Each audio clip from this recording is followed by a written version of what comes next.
Ξέρεις ποιο είναι το πιο περίεργο πράγμα όταν μετακομίζεις πολλές φορές? Δεν είναι οι κούτες, δεν είναι και η κούραση. Δεν είναι για μέρες ότι ψάχνεις το φορτιστή σου, το αγαπημένο σου ποτήρι, το αλάτι, επειδή ακόμη τίποτα δεν έχει τη θέση του. Το πιο περίεργο είναι ότι όσο και αν λες εντάξει είναι άλλη μια μετακόμιση, ένα κομμάτι σου αρχίζει να μην δένεται με τίποτα. Μπαίνεις σε ένα καινούριο σπίτι και ξέρεις ότι είναι δικό σου, αλλά δεν το νιώθεις αμέσως δικό σου. Και δεν μιλάω για τα έπιπλα ή για τις κούτες που δεν έχεις ανοίξει ακόμη, αλλά για κάτι πιο βαθιά μέσα σου. Είναι σαν να κρατάς μια μικρή απόσταση από το χώρο. Είναι σαν να μην αφήνεσαι εντελώς, γιατί βαθιά μέσα σου υπάρχει μια σκέψη που λέει «Μη δένεσαι πολύ, μπορεί να ξαναφύγεις». Μόλις μετακομίσαμε και αυτή είναι η 14η μετακόμιση από την ενήλικη ζωή μου. Έχω αλλάξει 14 σπίτια. Και ανάμεσα στις κούτες, στα πράγματα που δεν ξέρω που πρέπει να βάλω και σε αυτή την αίσθηση ότι ζω κάπου προσωρινά, αρχίζω να σκέφτομαι κάτι. Υπάρχουν άνθρωποι που μένουν στην ίδια γειτονιά σε όλη τους τη ζωή. Τους ξέρει ο φούρναρης, ξέρουν τους γείτονες, έχουν τις αναμνήσεις τους, περπατάνε τους ίδιους δρόμους και δεν χρειάστηκε ποτέ να μάθουν πού είναι το πιο κοντινό φαρμακείο ή το πιο κοντινό σούπερ μάρκετ. Και ξέρεις κάτι, ξέρεις ποιο είναι το πιο αστείο? Ότι κάποτε και εγώ έλεγα ότι δεν θα άντεχα να μένω στο ίδιο μέρος για πάντα. Τώρα κάποιες φορές όμως το ζηλεύω αυτό. Όχι το σπίτι τους, την αίσθηση του ότι δεν χρειάζεται συνέχεια να ξεκινάς από την αρχή. Και τότε άρχισα να αναρωτιέμαι. Όταν έχεις μάθει να φεύγεις, μπορείς άραγε να μάθεις ξανά να μένεις? Από τα σπίτια δεν έφευγα πάντα για τον ίδιο λόγο και θέλω να το πω αυτό. Και θέλω να το πω αυτό γιατί όλες οι μετακομίσεις δεν είναι ίδιες. Κάποια σπίτια τα άφησα επειδή έπρεπε, δεν είχα άλλη επιλογή. Κάποια τα άφησα επειδή εγώ το είχα ανάγκη, επειδή δεν άντεχα να είμαι άλλο εκεί. Κάποια τα άφησα από επιλογή, επειδή πίστευα ότι κάπου αλλού θα είμαι καλύτερα. Υπήρχαν φορές που δεν έφευγα μόνο από το σπίτι. Έφευγα από μία περίοδο της ζωής μου. Από μία εκδοχή που δεν ήθελα πια να είμαι. Από πράγματα που δεν ήξερα πώς να αλλάξω με άλλον τρόπο. Και ίσως κάποιες φορές να έβαζα περισσότερη ελπίδα σε ένα σπίτι από όσο πραγματικά μπορούσα να μείνω εκεί.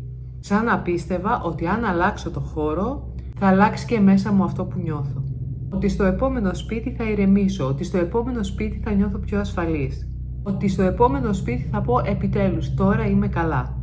Μόνο που όσο και αν αλλάζεις διεύθυνση, δεν αφήνεις τον εαυτό σου πίσω.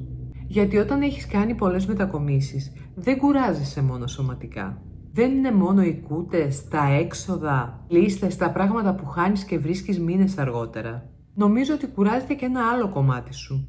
Σε κάθε καινούριο σπίτι χρειάζεται να χτίσεις μικρές συνήθειες από την αρχή. Να μάθεις που είναι το κάθε αντικείμενο. Να συνηθίσεις το φως του σπιτιού. Να ακούς τους καινούριους ήχους. Να μάθεις τη γειτονιά. Να ξέρεις πώς θα πας για ψώνια, πού είναι το σούπερ μάρκετ, πού είναι το φαρμακείο, ποιο λεωφορείο πρέπει να πάρεις για να γυρίσεις στο σπίτι σου, αν οδηγάς ποιο δρόμο πρέπει να πάρεις για να γυρίσεις, ποιος είναι ο πιο κοφτός, ποιος είναι αυτός που δεν έχει κίνηση, ποιον πρέπει να πάρεις σε ένα μποτιλιάρισμα και χωρίς να το καταλάβεις αρχίζεις να ζεις σαν να είσαι λίγο προσωρινή. Το βλέπεις σε μικρά πράγματα. Δεν ανοίγεις όλες τις κούτες, λες ότι θα το κάνεις όταν βρεις χρόνο, αλλά κάποιες κούτες μένουν για μήνες κλειστές. Δεν αγοράζεις κάτι που χρειάζεσαι γιατί σκέφτεσαι, θα χωράει στο επόμενο σπίτι. Δεν κρεμάς πράγματα στον τοίχο, λες, άστο, δεν ξέρω για πόσο θα μείνουμε εδώ. Επίσης δεν κάνεις εύκολα το δικό σου χώρο. Δεν κάνεις εύκολα τη δική σου μικρή γωνία. Όχι επειδή δεν θέλεις, αλλά επειδή φοβάσαι να δεθείς. Γιατί το να κάνεις ένα χώρο δικό σου σημαίνει ότι αφήνεσαι λίγο. Και όταν έχεις μάθει πάντα να φεύγεις, το να αφήνεσαι λίγο είναι πάρα πολύ δύσκολο. Το πιο παράξενο κομμάτι είναι ότι μπορεί να θέλεις πολύ τη σταθερότητα. Να ονειρεύεσαι ένα σπίτι ότι θα μένεις, ότι θα έχεις τη γωνία σου, τα πράγματά σου, μια ρουτίνα που δεν χρειάζεται να ξαναλλάξεις, αλλά όταν αυτό έρχεται, ένα κομμάτι σου πραγματικά δεν ξέρει πώς μπορεί να χαλαρώσει. Ίσα ίσα που περιμένει ότι κάτι θα αλλάξει πάλι. Και ίσως να έχεις πάντα αυτή την ερώτηση μέσα σου. Και αν αυτό δεν κρατήσει? Και δεν το λέω σαν κάτι δραματικό. Και ούτε λέω ότι όσοι άνθρωποι έχουν μετακομίσει πάρα πολλές φορές μπορεί να νιώθουν έτσι. Το λέω γιατί το παρατηρώ σε μένα. Ουσιαστικά έχω μάθει να οργανώνω μια φυγή. Ξέρω να ξεσκαρτάρω, να πακετάρω Να κάνω λίστες και να ξεκινάω ξανά.